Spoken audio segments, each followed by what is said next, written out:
Hey, great morning. Great morning. Great morning. Yes, I am back with a live. What? Oh, you guys, I can't even tell you how this month has gone. There's so much that's going on. But I will say, just like my last post, I was the one holding me back. And so I'm truly grateful for what I get to be involved in now. Not what I am involved in, but what I get to be involved in. I'm learning how to take my company to a whole new level with other people. I'm learning that I have a lot inside of me that I never was tapping into, um, except for when I had the opportunity being in the military and things like that. Just the natural things, but I didn't give myself the opportunity to be this person, especially after the military, after being off the flight line and going into the lab and learning how to transition a lot, not by choice, but because that's what God had for me. And I was not aware that I had more courage than I ever gave myself credit for. One of the things that I did not do was I didn't realize how much I had already overcome. So I would get down very easily. And it wasn't until I went through a lot of therapy last year and EMDR and the trauma therapy and just unpacking everything. It wasn't until that I realized, you know what? I have overcome so much. So I'm telling you this because I know there's a lot of people that reach out to me that I speak to on a daily basis. And I think a lot of us get into that rut of where we are now. And maybe it's not where we desire to be, but I am proof that if we continue to keep going, things will line up as long as we don't force it. That's one of the hardest things that people tend to understand and grasp. It was really difficult for me because I like to be in control of things. I like to think I'm in control of things. But in all actuality, I was in control of me, and that was it. And I would allow the external things to take me down. Now, I will say I'm still a work in progress. It's not 100%, or else I'd be a whole lot farther along. But just like I tell my clients, I have to give myself grace too. And I have to just take every 5 minutes at a time, every minute at a time sometimes, and understand that this is not a race, it's a marathon. Business, health, life, parenting, marriage, whatever it is, it's a marathon. And we have to be able to be willing to play the long game because the short game doesn't really last anyway. And anyone who's been on a diet can tell you that. I have a ton of people come to me and they tell me their story. And a lot of it has to do with that wanting the magic pill and wanting to lose weight fast and wanting the business to run fast and it's not going fast enough. Well, maybe, just maybe, you don't have the right blueprint, you don't have the right system, you don't have the right model. I spent a lot of money on mentorship a few years ago, money I did not have. And I was making them richer and myself poorer. But I did learn some things. I learned what I did not desire, and I learned what I did desire. But what I really learned was Everything I needed was right inside of me. I just had to tap into it. And I had to get rid of all the distractions and all the noise and all the chaos. And that stuff still tries to come in every single day. I get texts and emails, but it's my choice to let it bother me or to say, you know what? I have overcome a whole lot and I will keep going. Good morning. Good morning. All right, so I'm getting back on topic here. I started a series and I started with a book that I'm going to be writing. Yes, you guys hold me accountable. All right, it's going to be called Becoming Courageous. And C was for compartmentalism. So I just want to backtrack a little bit because it has been a while. And I'm going to go over this quote from C.S. Lewis. It says, "Courage is not simply one of the virtues, but the form of every virtue at the testing point." Think about that. Compartmentalism is a defense mechanism where people mentally separate conflicting thoughts, emotions, or experiences to avoid the discomfort of contradiction.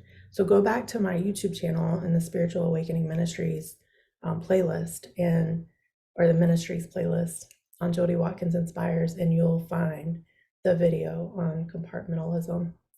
So I'm not going to go too far into that today because I want to move on to the next letter, which is O. O is for oppression. So there's a few definitions of oppression. This one came from the Oxford Dictionary. So the first definition is prolonged, cruel, or unjust treatment or control. Another is the state of being subject to unjust treatment or control. The third one says mental pressure or distress. How many of us go through those things, but how many of us take ourselves through those things? How many of us oppress ourselves? That's where we have to start. We have to uncover that part. We have to uncover, why am I doing this to myself? Because if I'm doing it, other people are going to be allowed to do it to me. I'm inviting that energy in.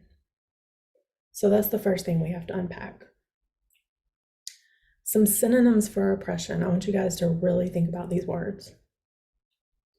Persecution, abuse, maltreatment, suppression, enslavement, exploitation, cruelty, harshness, hardship, misery, suffering, pain, and anguish. But guess what the opposite of oppression is? Just guess. It's one word. And it's probably a word that a lot of people, maybe even some people listening to this, don't feel just yet.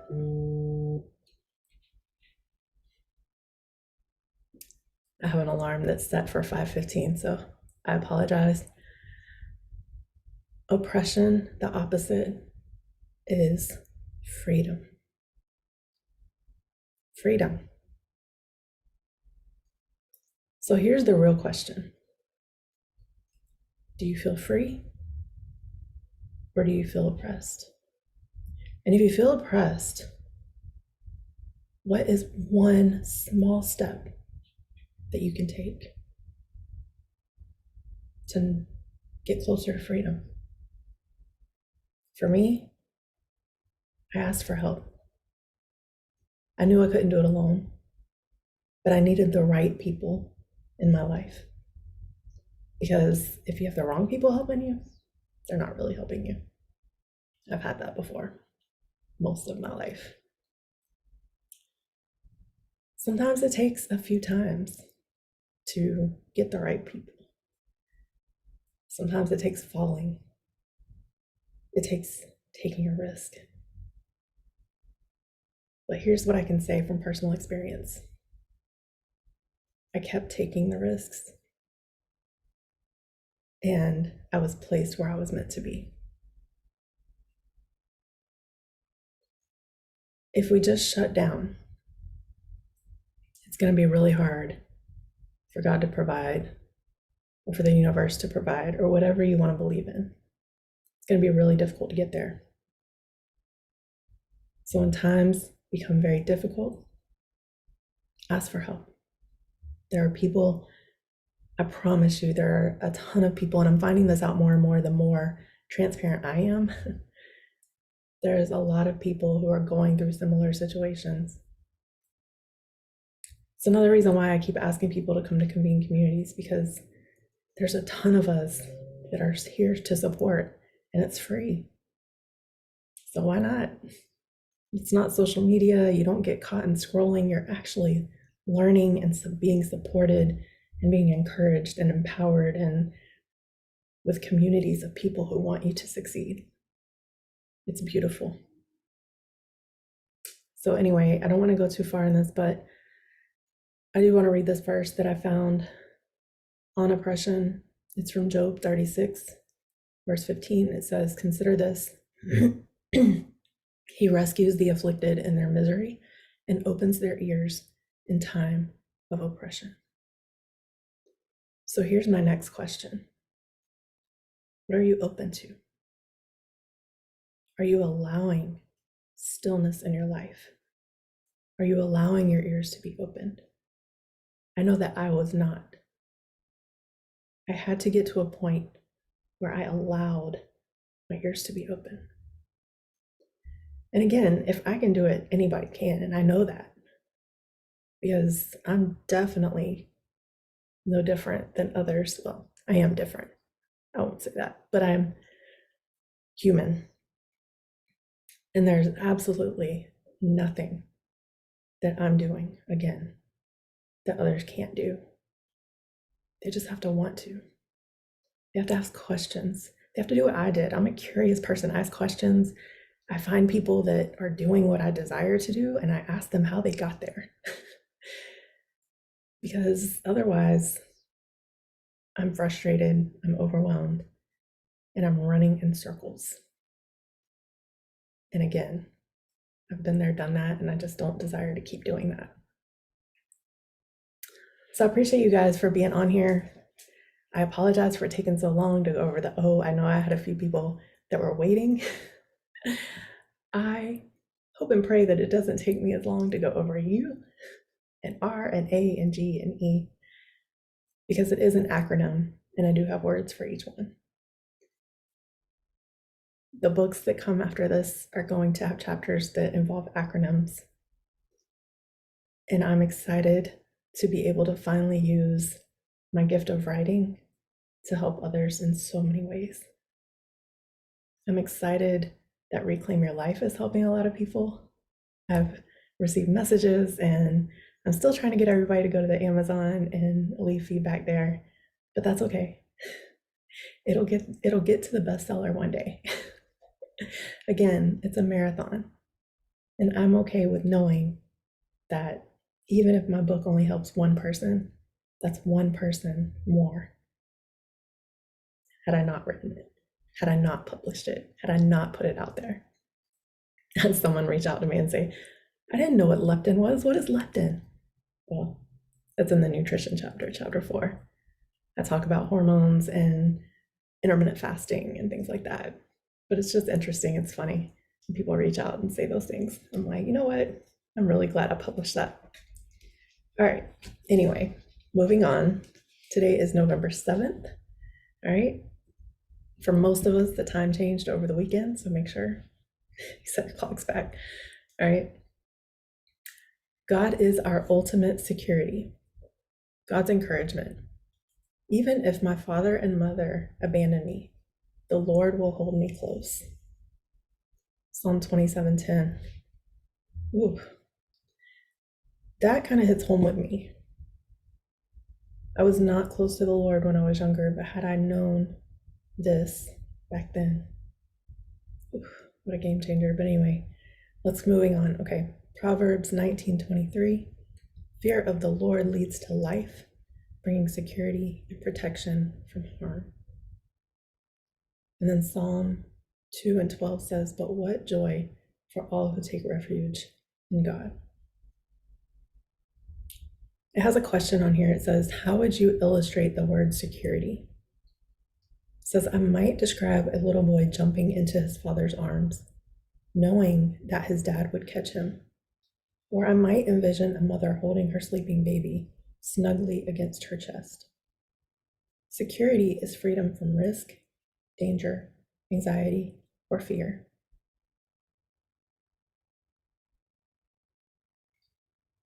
I have to stop there. I just got chills. It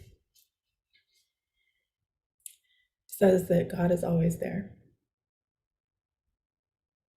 It mentions that not all children grow up with the sense of security of knowing that their mother and father are going to be there. It does say no matter what kind of disappointment or rejection any of us has experienced, we know that if we come to God, He will never forsake us. So I was one of those children who did not grow up with that security. There's a lot of children out there who are like that, and I'm going to continue to speak out for them, because when a voice gets taken away as a child, it's very difficult to get it back. When you don't feel secure, you feel abandoned. And abandonment can lead to always being in fight or flight mode. So when I was reading that, I felt it, I got chills, because I'm on a mission now.